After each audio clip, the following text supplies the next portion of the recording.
Coming up next. Hello everyone, my name is Lily and welcome back to part 2 of the Tokyo Mew Mew Reanimate project.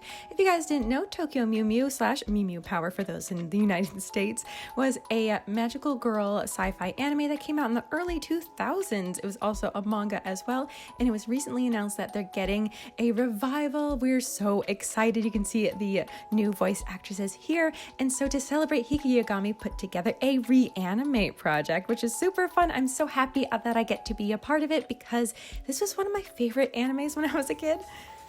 So I requested to have a magical girl moment for my little animation piece. If you guys have never really heard of a Reanimate project, it's basically like a big love letter from the fans in celebration of a certain show. None of us are exactly paid or anything like that. It's more of just kind of like a love letter, truly. And we all kind of just volunteer, and someone usually organizes. So Hiki Yagami reached out and asked what you would like to animate, which is really great. I think people will definitely be a lot more into it if you just ask them what they want.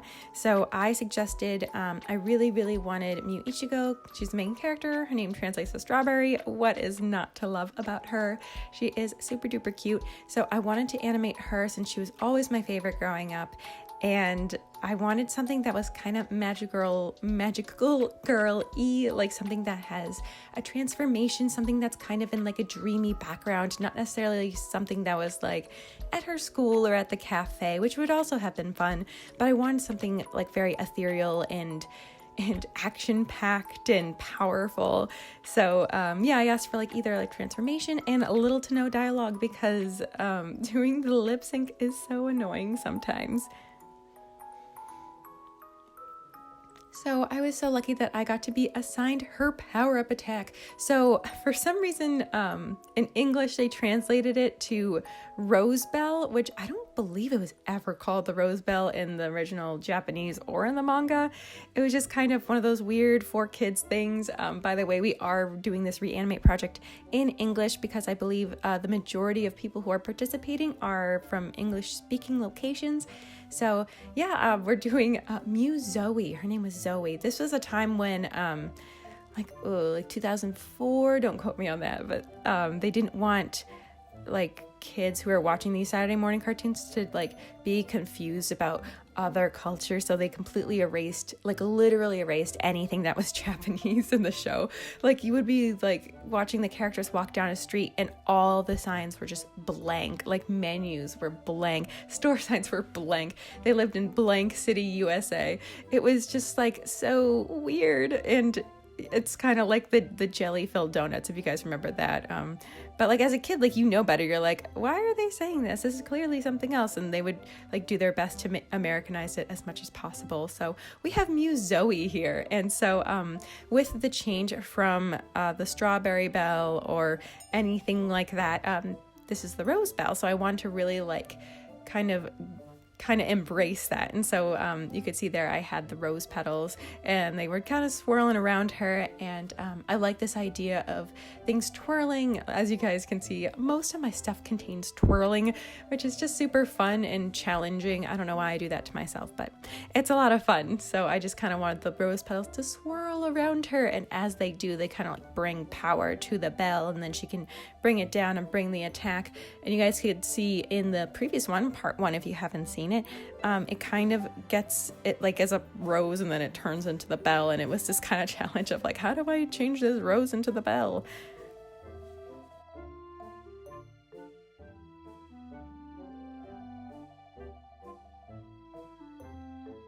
So as you can see here, this is her final attack. So this is the final part, and this does sync up. I tried my best to sync up at least the end of the animation.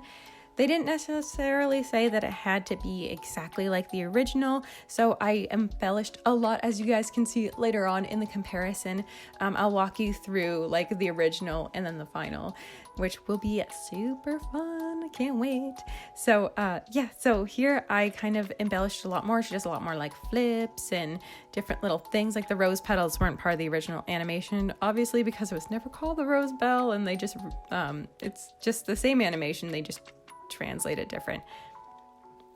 So I wanted to really, really embrace that. And with this animation in particular, I really put my all into it. I think a lot of us have kind of been in a funk during, current events and everything like that. So I really wanted to like throw myself like into this project. And honestly, it was one of the most like fun things I've done in a while. So I did like highlights, lowlights, and I just knew like little itty bitty Lily, watching, the anime when I was a kid.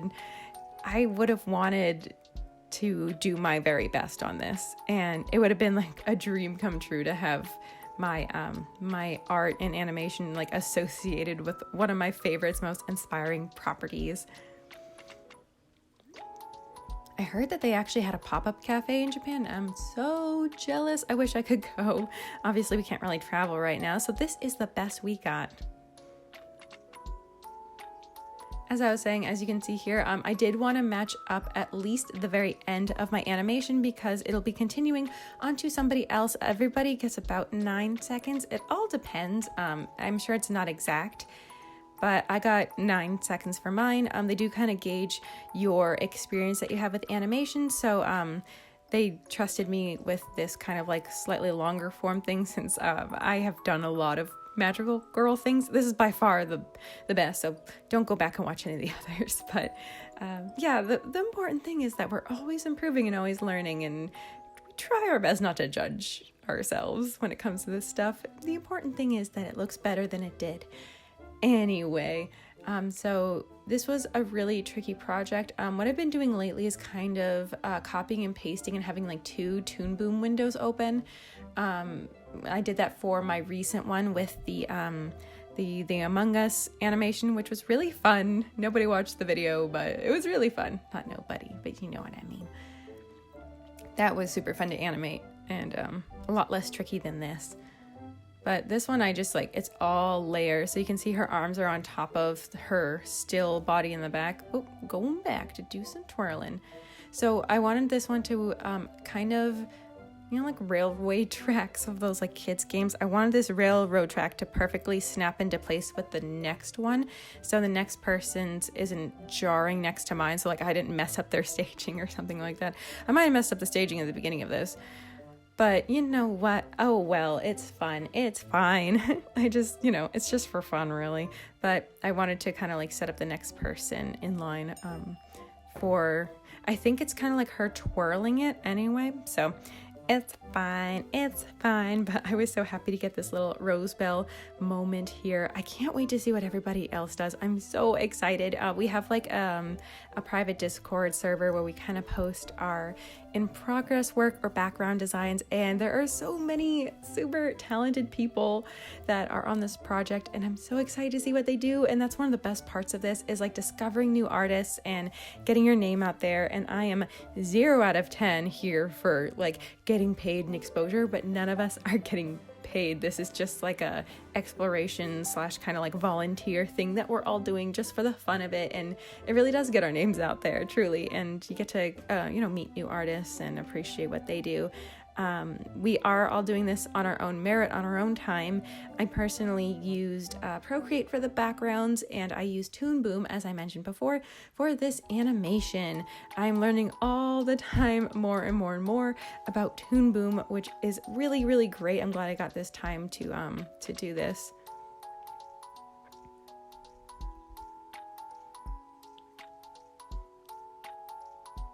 There's her Rose Bell. So the Rose Bell was interesting because I had to, you can see like at the end it's just kind of like one piece I can copy and paste because there's so many highlights and lowlights. You're not gonna necessarily do that frame by frame, but when she is tossing and catching it, oh my goodness, because you have to simplify it. I remember once at the Museum of Science in Boston, I went to this Pixar exhibit and they had this really, really cool thing that like stuck with me. It was this little like diorama thing, and it was for Cars, the movie.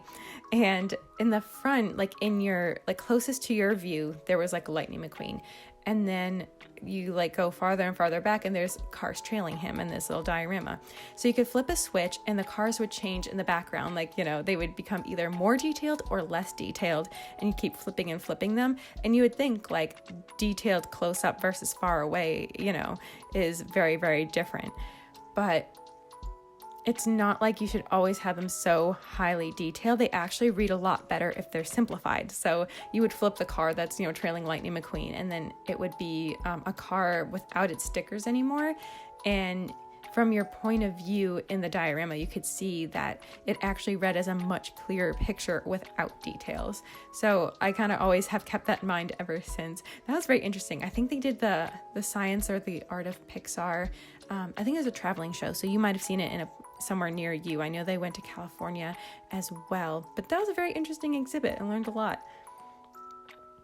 But that's why when, coming full circle here, that's why when it's smaller or farther away, I don't do so many highlights and details on the rose bell. I don't put the little, Ichigo symbol, in the middle of the jewel and stuff like that. But it's a very tricky weapon to do in perspective. Oh my gosh, the perspective on this thing when she's flipping it is so obnoxious.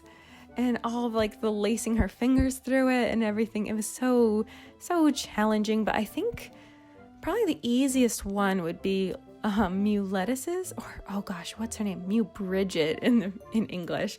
Because she just has these little castanets and they're just kind of like little seashells. So those I guess would be easy to animate. And then Mew Zakuro or Mew Renee in English. She just has a cross, but not in English. She just has a stick. She has the cross thing. So I think that would be a little easier to animate. But otherwise, the other ones aren't that easy either. Pudding has her pudding ring, which is also kind of the same thing where you have to lace your fingers in and out. And then Mew Mint, or what's her name? Karina. In English. Yike. It's so weird. I don't know why they didn't just keep the original names. I'm glad they do that now. But hey, you know what? Back in 2004, American kids couldn't handle the truth. You couldn't handle onigiri. We only knew the jelly donut life, As you can see here, I had a little bit of trouble with the strawberry bell. Because I used the circle tool, and the circle tool doesn't translate well when you make it big or small, so I have to go back in and kind of redraw a lot of things. Thank you so much for kind of sticking with me while I have this kind of recording style, because I cannot, and I've tried so hard to screen record on this computer. It just will not. I tried for hours to get some kind of program to do it. Xbox Live or whatever refused. So I'm just recording it with my phone on a little stand while I animate on the computer. So thank you. I am still not in my usual studio. I've been in a remote one since the Panera bread has started. So, but it's getting really nice and cozy now. I'm really enjoying my new space. I'm enjoying my little workflow that I'm getting here. And I've been doing a lot of different projects lately.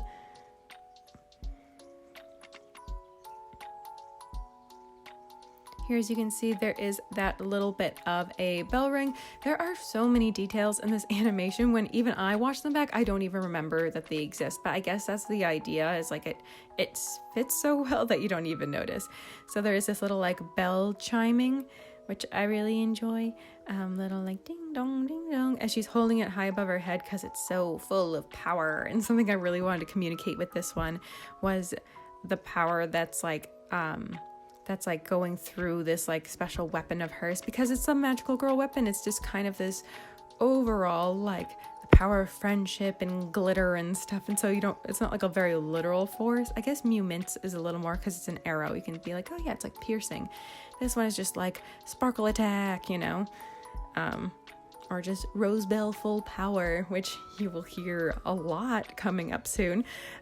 So this is kind of, I wanted her expression to show that she really felt this in her heart, in her mind, in her hands, everything. She could just feel it surging within her. And so that's kind of what the power up of all those rose petals swirling around her.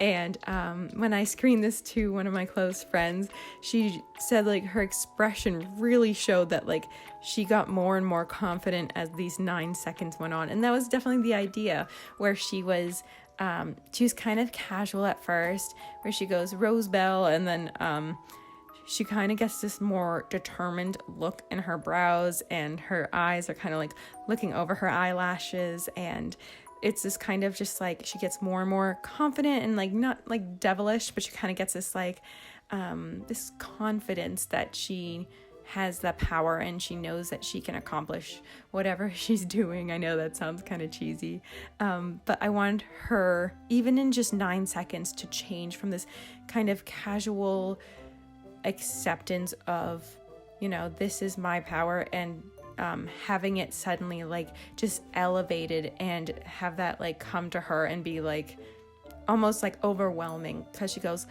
full power, and she kind of does this like head lift where it's almost like, it almost feels like too much power is surging, and there's that little bit of like hope, like, oh geez, I hope this works. You can see like she goes up and it's like almost too much, and she has to handle all this power, and then she goes full power, and she like gets a little more serious and just really like wails that silly Rosebell in front of the screen. I know it's silly, but that was my thought process into like going into like her expression, because I didn't want her to just be pretty. I wanted her to feel powerful and inspirational.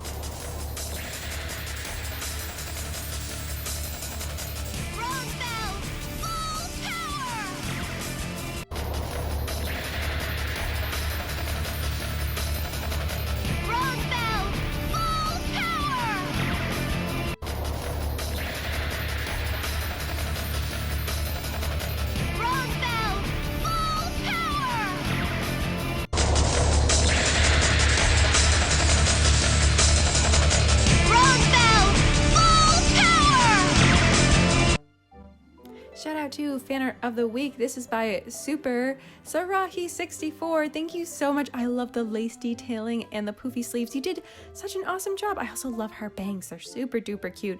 I hope you guys get to check out the Tokyo Mew Mew Reanimate project. I have no idea what the date is. I just did it right away because I really wanted to. Definitely check it out, not just for mine, but I'm personally very excited to see what everyone else comes up with. Shout out to our patrons on Patreon: Impro Comics, Nadir, Justin R. Williams, Javier Mendez, and Nico Weaver. If you guys would like to join our friends on over there, you can go to patreon.com/Bubblegum Cartoons. You guys really help me make this show, and I really appreciate your support. If you do not have the means to join our Patreon, don't even worry about it. Just share this video with your friends. And yeah, thank you guys so much for watching. I hope you really enjoyed. I hope it was worth the wait. And until next time, stay inspired.